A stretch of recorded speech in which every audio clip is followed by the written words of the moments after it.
আমার প্রিয় ছাত্রছাত্রীরা, আশা করি তোমরা সবাই ভালো আছো। প্রতিদিনের পড়াশোনা নিয়ে আবার হাজির হয়েছি। আজ আমরা ষষ্ঠ শ্রেণীর গণিত আর পরিবেশ থেকে বেশ কিছু পড়া জেনে নেব। গণিতের আজকে আমরা কোষে দেখি 9-এর 11 থেকে 20 অঙ্কগুলো বুঝে নেব। আর পরিবেশ ও বিজ্ঞানের তৃতীয় অধ্যায় সকল প্রশ্নোত্তর আলোচনা করব। দেখো, যদি ভিডিওটা ভালো লাগে লাইক কমেন্ট শেয়ার করবে। চ্যানেলে যদি নতুন থাকো চ্যানেলটা সাবস্ক্রাইব করে পাশে থাকা বেল আইকনটা বাজিয়ে দেবে, যাতে আমার তৈরি পরবর্তী ভিডিওগুলো সবার আগে তোমার কাছে পৌঁছায়। চলো আজকে পড়াটা শুরু করি। দেখো, 11 নম্বর প্রশ্নটা কি আছে? শোভন এবছর জমিতে জৈব সার ব্যবহার করায় ধানের ফলন গত বছরের তুলনায় 25% বেড়েছে। গত বছর 12 কুইন্টাল ধান ফললে এবছর কত কুইন্টাল ধান ফলেছে হিসেব করি। দেখো কিভাবে অঙ্কটা হবে। গত বছর তো ধান ফলেছিল 12 কুইন্টাল, এবার কি হয়েছে 25% বেশি হয়েছে, মানে 12 কুইন্টালের 25%। 25% মানে কি 25/100। কাটাকুটি করলাম কি হবে, 25/100 হচ্ছে, আর 4×3=12, তাহলে 3 কুইন্টাল। তাহলে 3 কুইন্টাল ধান এবার বেশি ফলেছে। তাহলে গত বছর কত ফলেছিল? গত বছর ফলেছিল তো 12, এবার 3 ফললো, কত বাড়লো? তাহলে মোট কত হলো? 12 আর 3 যোগ করলে 15 হলো। তাহলে এবছর ধান ফলেছে 15 কুইন্টাল। পরের অঙ্কটা কি আছে দেখো, রসুলপুর গ্রামের জনসংখ্যা গত বছরের তুলনায় 12% বেড়েছে। আগে ওই গ্রামে জনসংখ্যা ছিল 775 জন, এখন জনসংখ্যা কত হয়েছে? ওই একই রকমভাবে আগে জনসংখ্যা ছিল 775 জন, এখন 12% বেড়েছে, মানে 775-এর 12%। 12% মানে 12/100। কাটাকুটি করলাম, দেখো আমরা যদি 25 দিয়ে কাটি, 25×4=100, আর এটাকে 25 দিয়ে ভাগ করলে হবে 31। 4 আর 12 কাটাকুটি করলে হচ্ছে 3, তাহলে 31 আর 3 গুণ করলে হচ্ছে 93। তাহলে 93 জন বেড়েছে। আগে কত ছিল? 775 জন, এখন 12% মানে 93 জন বেড়েছে। তাহলে 775 সঙ্গে 93 যোগ করে দেবো, 868 হয়ে যাবে। এখন গ্রামের জনসংখ্যা হচ্ছে 868 জন। পরেরটা দেখি, এবছর আমাদের স্কুলের 80 জন ছাত্রছাত্রীর মাধ্যমিক পরীক্ষা দিয়েছে। যদি 65% ছাত্রছাত্রী পাস করে, তবে হিসেব করে দেখি কতজন ছাত্রছাত্রী এবছর মাধ্যমিক পরীক্ষায় পাস করেছে। দেখো, এবছর মাধ্যমিক পরীক্ষা দিয়েছিল কজন? 80 জন। পাস করেছে কজন? 65%। তাহলে 80-র 65% মানে 65/100। এবার কাটাকুটি করলে হচ্ছে 52। ঠিক আছে, যদি আমরা কাটি, এটা 20 দিয়ে কাটবো, 4 হচ্ছে, 20 দিয়ে কাটবো 5 হচ্ছে, 5×3 65, 4×3 52 হচ্ছে। এবার 52 জন আমাদের পরীক্ষার্থী পাস করেছে, সরাসরি বেরিয়ে গেল। নেক্সট কোশ্চেনে চলে যাই। এক বিশেষ ধরনের পিতলে 70% তামা, বাকিটা দস্তা। 20 কেজি এরকম পিতল তৈরি করতে কত কেজি দস্তা লাগবে হিসেব করি। দেখো, পিতলে তামা কত? 70%। কত কেজি পিতলে কথা বলা হয়েছে? 20 কেজি। 20 কেজি 70%, 0 কেটে গেল, 7 দুগুণে 14। 14 কেজি তামা আছে, তাহলে দস্তা কত আছে? বাকিটা দস্তা আছে। 20 থেকে 14 বিয়োগ গেলে 6 কেজি দস্তা আছে। এভাবে অঙ্কগুলো করেছি আমরা। এবার দেখি কি আছে পরের কোশ্চেনটা। চিনির দাম বেড়ে যাওয়ায় আমরা ঠিক করেছি এখনকার থেকে 4% চিনি ব্যবহার কমাবো। এখন প্রতিদিন আমরা 625 গ্রাম চিনি ব্যবহার করি। কমানোর পর প্রতিদিন কত গ্রাম চিনি কম ব্যবহার করব, আর প্রতিদিন কত গ্রাম চিনি ব্যবহার করব, হিসেব করে দেখি। দুটো উত্তর এখানে বার করতে হবে। এখন 625 গ্রাম চিনি ব্যবহার করি, তো 4% চিনি কমাবো, তার মানে 625-এর 4%। 4% মানে 4/100। 4×25=100, 25×25=625, তাহলে 25 গ্রাম চিনির ব্যবহার কমাতে হবে। তাহলে কত করব? আগে করছিলাম 625, এখন 25 কমিয়ে করবো কত? 625 থেকে 25 বিয়োগ দেবো, 600 গ্রাম চিনি। তাহলে এখন 600 গ্রাম চিনি ব্যবহার করব। এবার আমরা 16 অঙ্কটা চলে আসি। দেখো, খুবই গুরুত্বপূর্ণ অঙ্ক, পরীক্ষায় প্রায় দেয়, তোমরা ভালো করে অনুসরণ করবে। অনিলবাবু তার মাসিক আয়ের 22% বাড়ি ভাড়া দেন। যদি অনিলবাবু প্রতি মাসে 1,870 টাকা বাড়ি ভাড়া দেন, তাহলে তার মাসিক আয় কত? দেখো, এইখানে বুঝতে হবে অনিলবাবু তার মোট আয়ের 22% বাড়ি ভাড়া দেন, অর্থাৎ 22 টাকা বাড়ি ভাড়া দিলে মোট আয় হয় 100 টাকা।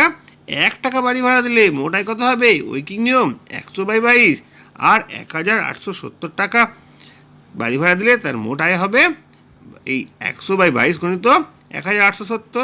দেখো, 22-এর সঙ্গে যদি ভাগ করি হয় 85, 85 ইন্টু 100 8,500 টাকা। তার মাসিক আয় হচ্ছে 8,500 টাকা। এবার আমরা চলে আসবো 17 অঙ্কটায়। দেখবো কি আছে। ইয়াসমিনা খাতুন তার মোট চাষের 55% জমিতে পাট চাষ করেছেন। তিনি যদি 11 বিঘা জমিতে পাট চাষ করেন তাহলে তার মোট পাট চাষের জমি কত আছে সেটা হিসাব করতে হবে। দেখো, তার জমির 55% জমিতে পাট চাষ করেছেন মানে কি 55 বিঘা জমিতে যদি পাট চাষ করা হয় মোট জমির পরিমাণ 100। ঠিক আগের অঙ্কটা মতো 1 বিঘা জমিতে চাষ করলে তার মোট জমি হবে 100/55। ওই কি নেবে তৃতীয় লাইনটি কি আছে, 11 বিঘা জমিতে চাষ করেছে তাহলে মোট জমি কত হবে 100/55 গণিত 11। 11 5 55, 5 20 100, উত্তর গেলে 20।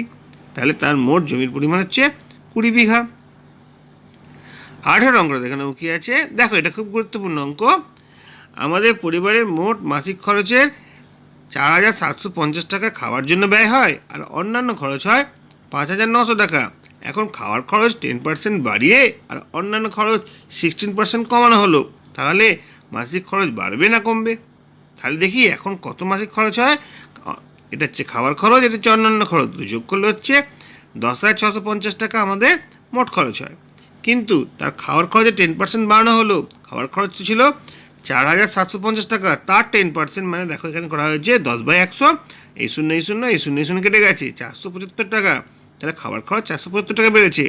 আগে ছিল 4,750, তার সঙ্গে দেখো 475 টাকা বেড়ে গেছে মানে যোগ করবো 5,225 টাকা হয়েছে।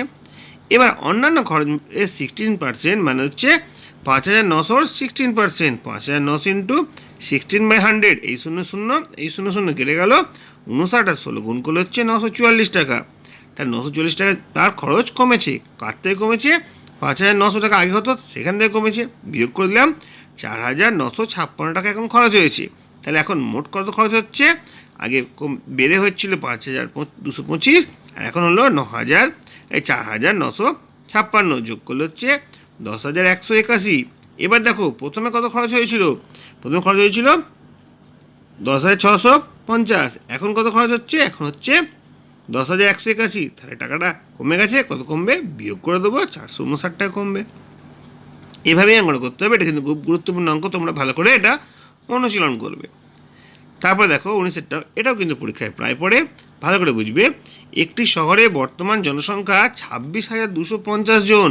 যদি বার্ষিক 4% হারে জনসংখ্যা বাড়ে তবে পরের বছর জনসংখ্যা কত হবে হিসেব করি। 2 বছর পরে জনসংখ্যা কত হবে সেটাই বা হিসেব করি। দেখো, দুবার করতে হবে।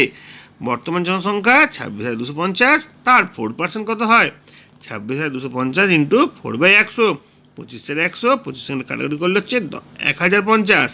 তাহলে আগে ছিল কত 26,250, এখন কত বেড়েছে 1,050 বেড়েছে। তাহলে মোট কত হয়েছে যোগ করে দিলাম 27,300 হয়েছে প্রথম বছরের শেষে।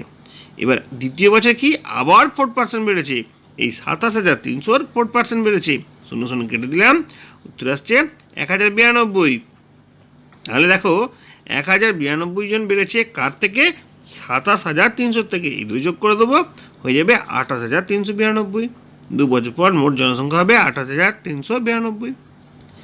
আমরা চলে এসেছি একদম শেষের অঙ্কের দিকে। দেখে নাও, ফসল ওঠার মুখে ধানের দাম ছিল কুইন্টাল প্রতি 1,080 টাকা। বর্ষাকালে ধানের দাম 15% বৃদ্ধি পেয়েছে। যে কৃষক ফসল ওঠার মুখে 12 কুইন্টাল ধান বিক্রি করেছেন তিনি বর্ষাকালে সেই পরিমাণ ধান বিক্রি করলে কত টাকা বেশি পেতেন? কেন বেশি পেতেন? দেখো এখানে বলেছে বৃদ্ধি পেয়েছে। তাহলে আগে কত ছিল? দেখো আগে দাম ছিল 1 কুইন্টাল দাম ছিল 1,080 টাকা। তাহলে 12 কুইন্টাল দাম কত ছিল? 1,080 গুণিত 12 মানে 12,960 টাকা। এবার দেখো কি আছে, এই 1,080 টাকার 15% কত হয়? 1,080 ইন্টু 15/100 কাটাকুটি করে দিলাম 162 টাকা। তাহলে দাম ছিল 1,080 টাকা, এখন 162 টাকা বেড়েছে মানে 1,248 টাকা হয়েছে। তাহলে 1 কুইন্টাল দাম যদি 1,248 টাকা হয়, 12 কুইন্টাল দাম কত হবে? 1,242 সঙ্গে 12টা গুণ করতে হবে। গুণ করলে হচ্ছে 14,904 টাকা হয়েছে। তাহলে আগে কত পাচ্ছিল? আগে পাচ্ছিল 12,960, এখন বেড়ে গেছে কত? 14,904। তাহলে বিয়োগ করলে হচ্ছে 1,944 টাকা। এখন যদি তিনি ধান বিক্রি করতেন 1,944 টাকা বেশি পেতেন। দেখো এইভাবেই আমরা কোষে দেখি নয় সকল অঙ্ক ভালো করে বুঝে নিলাম। এরপর আমরা চলে আসবো পরিবেশে তোমাদের তৃতীয় অধ্যায়টা কি প্রশ্ন উত্তর আছে সেগুলো নিয়ে আলোচনা করব। দেখো, ষষ্ঠ শ্রেণীর পরিবেশ ও বিজ্ঞান তৃতীয় অধ্যায় মৌলিক, যৌগিক ও মিশ্র পদার্থ। পরপর বেশ কিছু প্রশ্ন তোমাদের জন্য হাজির করছি, তোমরা দেখতে থাকো। একটি বাক্যে উত্তর দাও। পদার্থের অবস্থা কয়টি? কি কি? 3টি অবস্থা। কঠিন, তরল, গ্যাসীয়। আমাদের বায়ুমণ্ডলে উপস্থিত কোন গ্যাস জ্বলতে সাহায্য করে? Oxygen gas. বায়ুমণ্ডলে উপস্থিত কোন গ্যাস আগুন জ্বলতে সাহায্য করে না? Carbon dioxide gas. কোন গ্যাস কিছু জ্বলতে সাহায্য করে না কিন্তু নিজে রাজ্য? Hydrogen gas. 5 নম্বর হচ্ছে পরমাণু বলতে কি বোঝো? কোনো মৌলিক পদার্থের ক্ষুদ্রতম কণা যার মধ্যে ওই মৌলিক পদার্থের কণাগুলির বর্তমান থাকে তাকে পরমাণু বলে। একটি তড়িৎ সুপরিবাহী পদার্থের নাম লেখো। গ্রাফাইট। বায়ুর উপাদানগুলি কি কি? নাইট্রোজেন, অক্সিজেন, কার্বন ডাইঅক্সাইড, জলীয় বাষ্প, নিষ্ক্রিয় গ্যাস। মৌলিক পদার্থ বলতে কি বোঝো? যে পদার্থকে বিশ্লেষণ করলে কেবলমাত্র সেই পদার্থ ছাড়া অন্য কোনো পদার্থ পাওয়া যায় না তাকে মৌলিক পদার্থ বলে। 2টি মৌলিক পদার্থের উদাহরণ দাও। অক্সিজেন, তামা। যৌগিক পদার্থ কাকে বলে? এক বা একাধিক মৌলিক পদার্থের রাসায়নিক বিক্রিয়ার মাধ্যমে যুক্ত হয়ে যে পদার্থ উৎপন্ন হয় তাকে যৌগিক পদার্থ বলে। 2টি যৌগিক পদার্থের উদাহরণ দাও। জল, মিথেন। যৌগের অণু কাকে বলে? যৌগিক পদার্থের ক্ষুদ্রতম কণা যা স্বাধীনভাবে থাকতে পারে এবং যে কণার মধ্যে যৌগটির ধর্ম বর্তমান থাকে তাকে যৌগিক অণু বলে। জল কী কী উপাদানে গঠিত? হাইড্রোজেন, অক্সিজেন নিয়ে গঠিত। চিহ্ন বলতে কি বোঝো? মৌলিক পদার্থের একটি পরমাণুকে সংক্ষেপে প্রকাশ করার পদ্ধতিকে চিহ্ন বলা হয়। নাইট্রোজেনের চিহ্ন N। সংকেত বলতে কি বোঝো? মৌলিক পদার্থের একটি অণুকে যার দ্বারা সংক্ষেপে প্রকাশ করা হয় তাকে সংকেত বলা হয়। যৌগিক পদার্থে একটি অণুকে যার দ্বারা প্রকাশ করা হয় তাকে সংকেত বলা হয়। জলের সংকেত হচ্ছে H2O। আর যোজ্যতা বলতে কি বোঝো? দেখো, 2টি মৌলের রাসায়নিকভাবে পরস্পর যুক্ত হওয়ার ক্ষমতাকে যোজ্যতা বলে। হাইড্রোজেন ভিত্তিক যোজ্যতা কাকে বলে? হাইড্রোজেন যোজ্যতা এক ধরে অন্য মৌলগুলির যোজ্যতা নির্ণয় করা হয়, একেই হাইড্রোজেন ভিত্তিক যোজ্যতা বলে। pH3 অণুতে ফসফরাস যোজ্যতা কত? 3। একটি কার্বন আর 4টি কার্বন পরমাণু আর 4টি হাইড্রোজেন পরমাণু যুক্ত হয়ে যে কার্বনের যোজ্যতা কত? যোজ্যতা হচ্ছে 4, কারণ একটি কার্বন 4টি হাইড্রোজেনের সঙ্গে যুক্ত হচ্ছে, যোজ্যতা হচ্ছে 4। পারমাণবিকতা কাকে বলে? একটি মৌলিক পদার্থের অণু যতগুলি পরমাণু দ্বারা গঠিত তাকে সেই মৌলিক পদার্থের পারমাণবিকতা বলে। মিশ্র পদার্থ বলতে কি বোঝো? যে পদার্থে একাধিক পদার্থ মিশে থাকে তাকে মিশ্র পদার্থ বলে। দ্রবণ কি? যৌগিক পদার্থ মিশ্র পদার্থ? দ্রবণ হচ্ছে একটা মিশ্র পদার্থ। একটি দ্রবণের কয়টি অংশ? কি কি? দ্রবণের 2টি অংশ, দ্রাবক এবং দ্রাবক। দ্রাবক কি? দ্রবণের মধ্যে যেটি গুলে যায় তাকে দ্রাবক বলা হচ্ছে, দ্রাবক বলছে। আর দ্রাবক কোনটা? দ্রবণ তৈরি করার সময় দ্রাবক যার মধ্যে গুলে যায় তাকে দ্রাবক বলা হচ্ছে। যেরকম চিনির শরবতে দ্রাবক হচ্ছে চিনি। পরিস্রাবণ বলতে কি বোঝো? ফিল্টার কাগজের মতো ছাঁকনির সাহায্যে তরল এবং কঠিনকে আলাদা করার পদ্ধতি হলো পরিস্রাবণ। বালি ও লোহাচুরের মিশ্রণ থেকে লোহাকে কীভাবে তুমি আলাদা করবে? বালি আর লোহাচুরের মিশ্রণ থেকে লোহাকে বার করার জন্য চুম্বক ব্যবহার করব। কেলাসন কি? দ্রবণ থেকে কঠিন পদার্থ কেলাস তৈরি করার পদ্ধতিকে কেলাসন বলে। তাপের সুপরিবাহী একটি অধাতুর উদাহরণ দাও। তড়িৎ সুপারি একটি অধাতুর উদাহরণ দাও। তাপের সুপরিবাহী একটি পদার্থ হলো গ্রাফাইট। আর তড়িৎ সুপরিবাহী পদার্থ হলো গ্রাফাইট। জল ও বালির মিশ্রণ থেকে কি কি উপায়ে বালিকে পৃথক করা যায়? জল ও বালির মিশ্রণ থেকে বালিকে পৃথক করা যায় আশ্রাবণ এবং পরিস্রাবণ পদ্ধতিতে। অ্যামোনিয়ার সংকেত লেখো NH3। এই যৌগের নাইট্রোজেনের যোজ্যতা কত? 3। অ্যামোনিয়ার অণুতে একটি নাইট্রোজেন ও 3টি হাইড্রোজেন পরমাণু বর্তমান থাকে। অ্যামোনিয়ার সংকেত লেখো, সংকেত হচ্ছে NH3। যোজ্যতা কত? যোজ্যতা হচ্ছে 3। তারপরে দেখো, নাইট্রোজেন ট্রাইক্লোরাইড অণুতে একটি নাইট্রোজেনের পরমাণু আছে, তাহলে নাইট্রোজেন ট্রাইক্লোরাইডের সংকেত কী হবে? NCl3। জলের অণুর সংকেত লেখো, আমরা জানি H2O।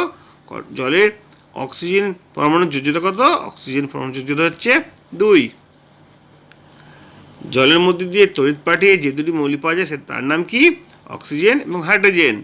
মিথেন আর ফসফিনের সংকেত লেখো, CH4 PH3। এই যৌগে সি আর পি এর যোজ্যতা কত? সি এর যোজ্যতা হচ্ছে 4 আর পি এর যোজ্যতা হচ্ছে 3। জলে গোলার পর চিনি আর দেখা যাচ্ছে না, কি পরীক্ষা করলে তুমি বলতে পারবে যে চিনি হারিয়ে গেছে ওই দ্রবণে? চিনি হারিয়ে যায়নি, ওই দ্রবণেই আছে। দেখো, উত্তর হবে ঊর্ধ্বপাতন বা কেলাসন পদ্ধতিতে চিনির দ্রবণ থেকে চিনিকে পৃথক করা যায়। এইভাবে প্রমাণ করা যায় চিনির দ্রবণের মধ্যেই চিনি আছে, সেটাই হারিয়ে যায়নি। নেক্সট কোশ্চেন হচ্ছে সংক্ষিপ্ত উত্তরধর্মী। ধাতুর 4টি বৈশিষ্ট্য লেখো। ধাতুর উপরে তলে আলো পড়লে চকচক করে, তাপ এবং তড়িতে সুপরিবাহী, ধাতুতে আঘাত করলে টং করে শব্দ হয়, আর ধাতুকে জোরে পেটালে চ্যাপ্টা হয়ে যায়। যৌগিক পদার্থের 2টি বৈশিষ্ট্য। যৌগিক পদার্থ 2 বা ততোধিক মৌলিক পদার্থ দ্বারা গঠিত। যৌগের পদার্থের মধ্যে অবস্থিত মৌলগুলি নিজস্ব ধর্ম লোপ পায়। জল যে একটি যৌগিক পদার্থ কীভাবে বুঝবে? জল হাইড্রোজেন আর অক্সিজেন নিয়ে গঠিত। জল জ্বলতে সাহায্য করে, আর হাইড্রোজেন জ্বলতে সাহায্য করে না, নিজে জ্বলে। কিন্তু জল আগুন নেভায়, নিজেও জ্বলে না। অর্থাৎ জলে হাইড্রোজেন এবং অক্সিজেনের ধর্ম লোপ পেয়ে যায়। এই কারণে জল একটি যৌগিক পদার্থ। পরে কোশ্চেন, 1 গ্লাস জলে 1 চামচ নুন ঢেলে ভালো করে গুললে নুনের কণাগুলো আর দেখা যায় না।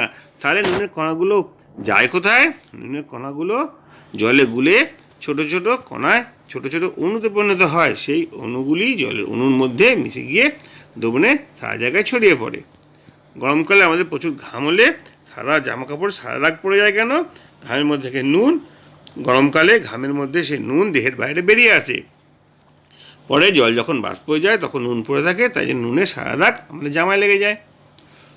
তোমার বাড়িতে বা তার আশেপাশে দেখা যায় এমন 3টি যৌগিক মৌলিক ও মিশ্র পদার্থের নাম বলো। ঠিক আছে? রান্নাঘরের কড়াই, লোহার কড়াই, লোহা হচ্ছে মৌলিক পদার্থ, ব্লিচিং পাউডার, সাবান এগুলো হচ্ছে যৌগিক পদার্থ, নুন, চিনি, শরবত এগুলো হচ্ছে মিশ্র পদার্থ। নুন জল আর চিনি শরবত এগুলো হচ্ছে মিশ্র পদার্থ। আচ্ছা, যৌগিক আর মিশ্র পদার্থের পার্থক্য কোথায়?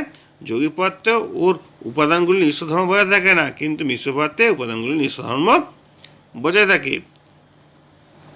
পরের কোশ্চেন, একটি সাদা কাগজে বালি আর লোহাচুরের মিশ্রণ আছে, ওই মিশ্রণ থেকে লোহাচুরকে আলাদা করবে কিভাবে? একটি সাদা কাগজে রাখা বালি আর লোহাচুরের মিশ্রণের উপর দিয়ে দণ্ডচুম্বককে বেশ কয়েকবার ঘোরালে লোহাচুরগুলো আকৃষ্ট হয়ে যাবে চুম্বকের গায়ে। এই প্রক্রিয়াটি কয়েকবার করলে লোহাচুরগুলো সম্পূর্ণভাবে চুম্বকের গায়ে আকৃষ্ট হয়ে যাবে এবং বালিগুলো পড়ে থাকবে। এইভাবে লোহাচুর থেকে বালিকে আলাদা করা যাবে। পরের কোশ্চেন কি আছে? জল যে হাইড্রোজেন গঠিত এবং অক্সিজেন নিয়ে গঠিত, জল হাইড্রোজেন অক্সিজেন নিয়ে গঠিত, একটি পরীক্ষার সাহায্যে প্রমাণ করো। একটি বিকারের মধ্যে একটি রাবারের টুকরো, রাবারের গায়ে 2টি লোহার পেরেক আটকানো হলো। তারপরে বিকারটি আংশিক জলপূর্ণ করা হলো এবং 3টে টর্চের ব্যাটারি সঙ্গে তামার তার জুড়ে ওই তারের প্রান্তে 2টো পেরেককে স্পর্শ করানো হলো।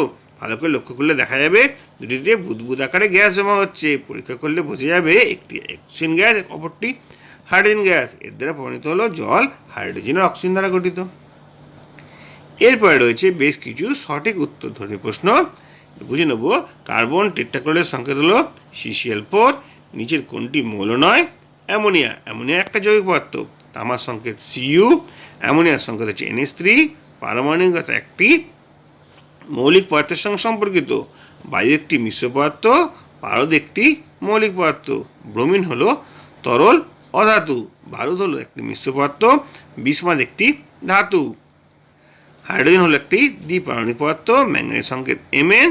রূপোর সংকেত Ag। সোডিয়ামের সংকেত Na। ফ্লুরিনের সংকেত হচ্ছে F। আর পরমাণু ষষ্ঠ হচ্ছে ডাল্টন। আচ্ছা, কাদা গোলা জল একটি মিশ্র পদার্থ। জল ও চিনির মধ্যে কোনটি ঠিক? জল ও চিনি দ্রবণের মধ্যে দেখো জল দ্রাবক আর চিনি দ্রাবক। পচা ডিমের গন্ধযুক্ত গ্যাস হচ্ছে হাইড্রোজেন সালফাইড। আর সালফার ট্রাইঅক্সাইডে অক্সিজেন পরমাণু সংখ্যা কত? 3। গন্ধক দ্রবীভূত হয় কার্বন ডাইসালফাইডে। বায়ু হলো একটি মিশ্র পদার্থ। যে পদার্থ নির্দিষ্ট আকার আয়তন আছে তাকে বলি আমরা কঠিন পদার্থ। মৌলিক পদার্থের অণু কত প্রকারের পরমাণু দ্বারা গঠিত? একই প্রকারের পরমাণু দ্বারা গঠিত। পটাশিয়ামের সংকেত হলো K। আচ্ছা, তরলের আর গ্যাসের দ্রবণ হলো সোডা ওয়াটার। একটি ধাতু হলো দস্তা। লেমনের একটি মিশ্র পদার্থ। আর দেখো, একটি এক পারমাণবিক গ্যাস হলো হিলিয়াম। চিনির উপাদানগুলি হলো CHO, জ্বলতে সাহায্য করে। অক্সিজেন ফসফরাসের অণু হলো চতুষ্পারমাণিক। ফসফরাস কিন্তু 4টে পরমাণু নিয়ে গঠিত। ক্যালসিয়ে দ্বারা হচ্ছে কার সংকেত? সিএ ক্যালসিয়ামের সংকেত। তারপরে নিচের কোন মৌলটির যোজ্যতা 0? হিলিয়ামের যোজ্যতা হচ্ছে 0। সর্বাধিক সংখ্যক যোজ্যতা আছে যে মৌলটি সেটি হচ্ছে নাইট্রোজেন। লোহা, প্লাস্টিক এগুলো কি? এগুলো হচ্ছে কঠিন পদার্থ। জল ও চিনি মিশ্রণের ক্ষেত্রে কোনটি ঠিক? জল হচ্ছে দ্রাবক, চিনি হচ্ছে দ্রাবক। আচ্ছা, একটি তরল ধাতু হলো পারদ। দেখো, প্রতিটি কোশ্চেন তোমাদের জন্য হাইড করলাম, আশা করি তোমাদের অনেক কাজে আসবে। আজকে ভিডিওটা এখানে শেষ করছি। যদি ভালো লাগে লাইক, কমেন্ট, শেয়ার করবে। চ্যানেল যদি নতুন থাকো চ্যানেলটা সাবস্ক্রাইব করে পাশে থাকা বেল আইকনটা বাজিয়ে দেবে, যাতে আমার তৈরি পরবর্তী ভিডিওগুলো সবার আগে তোমার কাছে পৌঁছায়। তোমরা প্রত্যেকে ভালো থাকবে।